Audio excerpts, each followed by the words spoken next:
So we'll turn it over to you if you're ready to begin.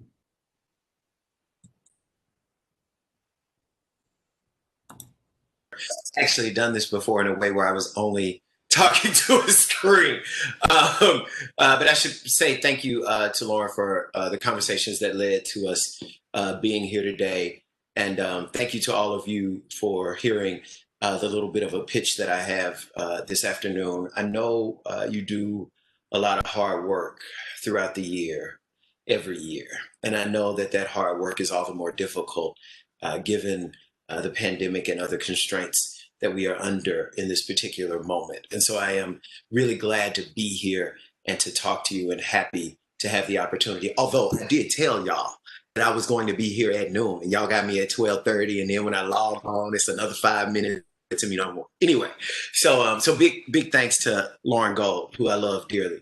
The conversation I had with Lauren began with my belief in the healing power of poetry, a belief that I've had my entire life. Long before I was a Pulitzer Prize winner for poetry, I believed in what poetry could do for me as a reader. And because I believe in that healing power, I am always looking for ways to prove that that power does indeed exist.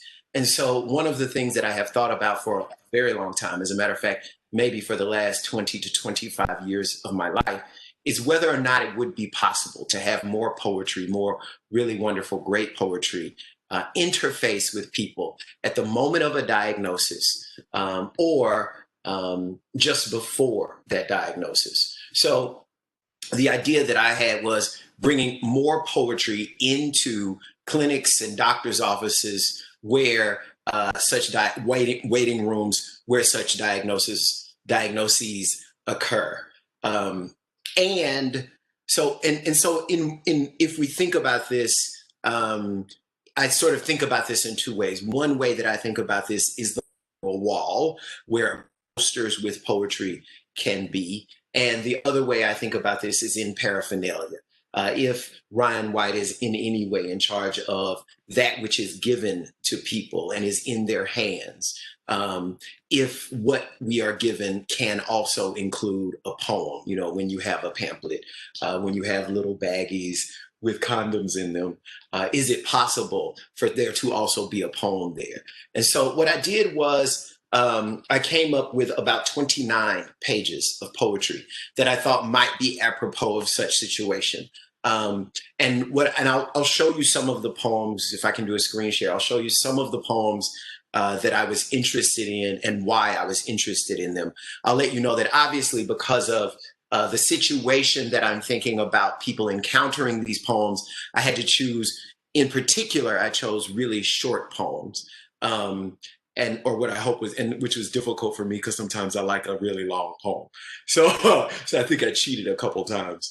And I just want to start by showing you that. And obviously, this document that I made, I know all day you've been seeing these wonderful PowerPoint presentations.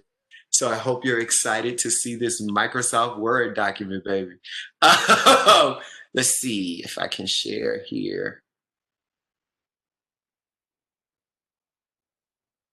I don't know if anything's going on. Does anybody know if they see the screen? Is it just that I don't see the screen? Maybe. It's thinking about it. Yeah, I am going slow. Are these going? I mean, I noticed that when I see myself camera, should I log out and log in, or is that just the way WebEx works? I've never done this before. Let me see, but I don't think it may just be a WebEx thing. Is that happening to you too? I just look like I'm doing the robot. Do I look like I'm doing normal pace for us? Oh, good. It's just my screen then. Yep. Now we see your screen. Okay, good. That's great. So I just wanted to, if everybody, you'll get a little bit of a poetry reading now. And I would like for you, if you could, I would like for you to think about being in the situation of the patient or the person finding something out. And if you were in that situation, the kinds of words that would be around you or that I would propose be around you. This is a poem by Dinesh Smith. Dinesh Smith is a poet under the age of, I think they are still in their early 30s. And I'm pretty sure And yeah, I'm pretty sure Dinez must be something. I mean, maybe Dinez is 28 or 29 years old. Dinez is also an HIV positive poet, and they were the finalists for the National Book Award a couple of years ago. A note on the body: your body still your body, your arms still wing, your mouth still a gun. You tragic, misfiring bird. You have all you need to be a hero. Don't save the world, save yourself.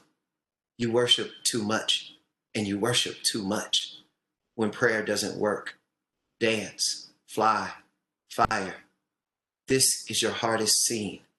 When you think the whole sad thing might end, but you live. Oh, you live. Every day you wake, you raise the dead. Everything you do is a miracle. So this is one example of something, and obviously this pushes toward the more inspirational side. And then often we're in a situation where things aren't necessarily inspirational, and we simply have to face them as they are. I kept trying to think, well, what poems could I find that allow us to face things as they are without also being completely despairing? And so there are poems like that in this selection as well. And I think of this next poem that I'm going to read you from a poet by the name of W.S. Merwin. W.S. Merwin won the Pulitzer Prize twice, and he only died maybe in the last 5 to 10 years. It's a poem called Rain Light. All day the stars watch from long ago. My mother said, I am going now. When you are alone, you will be all right. Whether or not you know, you will know. Look at the old house in the dawn rain. All the flowers are forms of water. The sun reminds them through a white cloud, touches the patchwork spread on the hill, the washed colors of the afterlife that lived there long before you were born. See how they wake without a question, even though the whole world is burning. And then I'll share maybe just one more of these poems with you. And it's a poem, my favorite poet, the poet Lucille Clifton. I was thinking of including this poem in particular in case you knew of sites where and there were a couple of poems that I included sort of in this vein where I think I'll show you through the poem. And it's pretty clear that the speaker, I should say, of the poem is a Black woman. And sometimes we are in situations, we are in areas where we understand who our audience is. Won't you celebrate with me? Won't you celebrate with me what I have shaped into a kind of life? I had no model, born in Babylon, both non-white and woman. What did I see to be except myself? I made it up here on this bridge between starshine and clay, my one hand holding tight my other hand. Come, celebrate with me that every day something has tried to kill me and has failed. And then finally, I would just want to say maybe two more things. One is that though this is a very short selection of poems, only 29 pages, they go as far back as William Ernest Henley's Invictus. If you pledged like I did, you might have been forced to memorize this poem. And then there are poems by Frost here. I'm pretty sure there's a poem by Rilke here, translated from the German. So that's sort of some of the things. There are some really what I think of as contemporary things here. If I can stop the screen share, let's see, it must be, is it here? Do I just click that? No. How do you stop a screen share? Maybe I click this. Okay, maybe I click this. Yeah, there's a button, it's like orangey, and it should say stop screen share.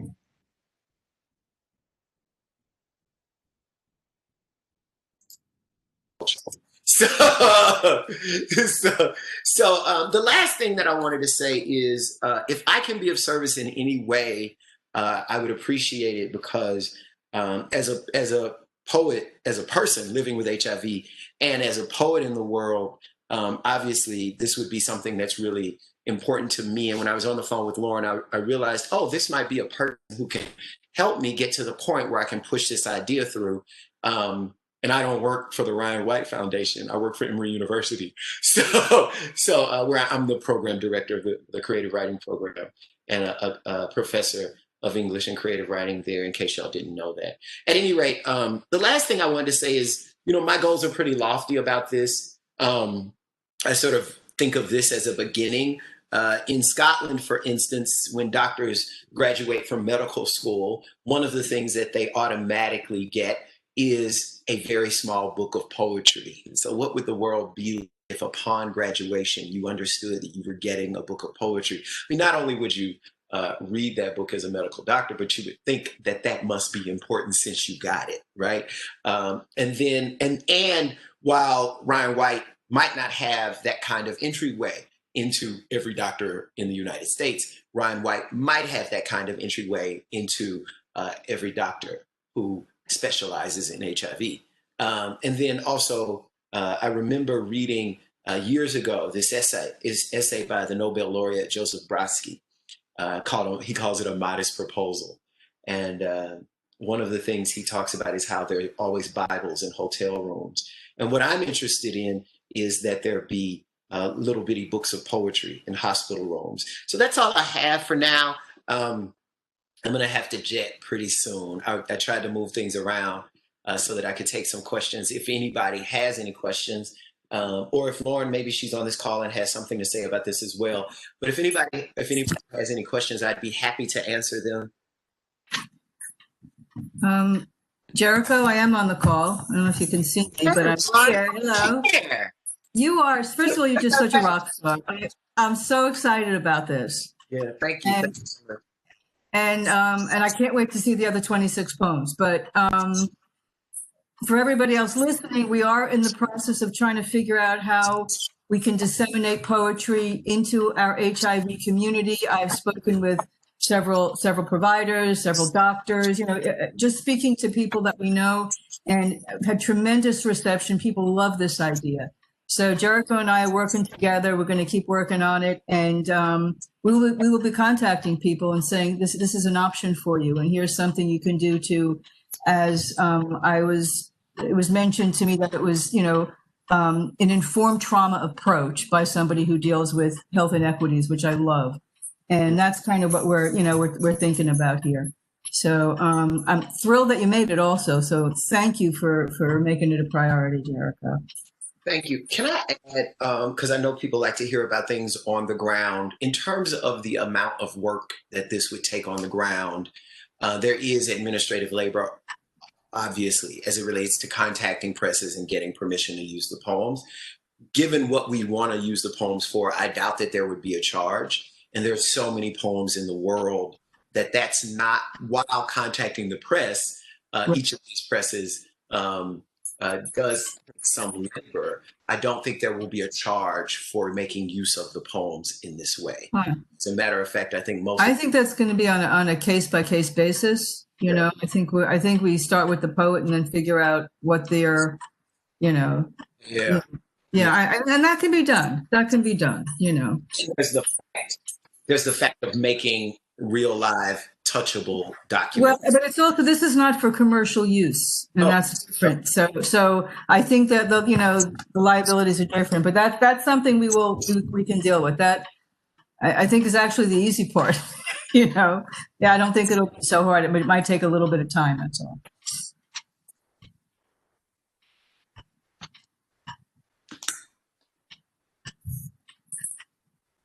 Well, what about one of your poems? Do we get to close with one of your poems? Sure, I'll read. Please. Yeah.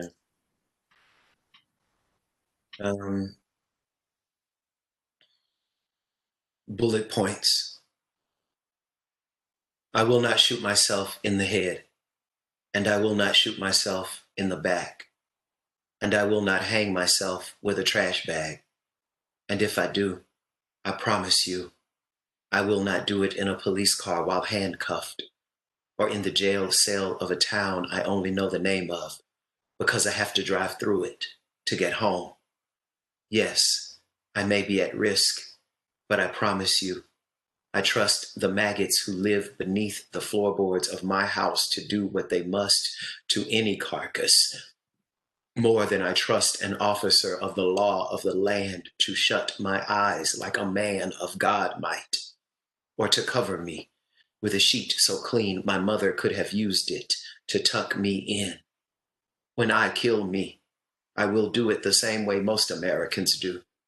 I promise you, cigarette smoke, or a piece of meat on which I choke, or so broke I freeze in one of these winters we keep calling worst. I promise if you hear of me dead anywhere near a cop, then that cop killed me.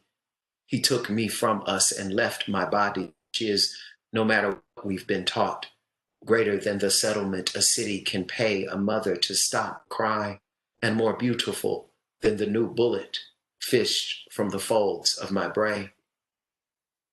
Thank y'all so much. Thank you for having me here. Thank you, Lauren. Thank you, Jericho and Lauren, for joining us today. And we wanted to say that we appreciate everyone for joining us on this series of webinars. And we were happy that we got to spend some virtual time with you guys and share our appreciation. Do have two more administrative notes. So the Part A office has swag bags put together for our providers. I'm leaving the So meeting those- because I can't hear it.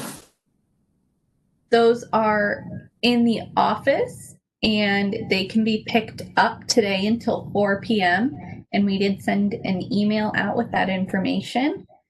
Additionally, we do have an evaluation survey for this event, and that was also emailed out to you guys at about 11:40. So we would appreciate your feedback on this to see what we want to do next year, and we look forward to seeing you guys in the future, either virtually or in person at some point. So we hope you have a great rest of your day and a great weekend. Thank you. Well said. Good afternoon. Have a great weekend, everyone. Thank you. Great job.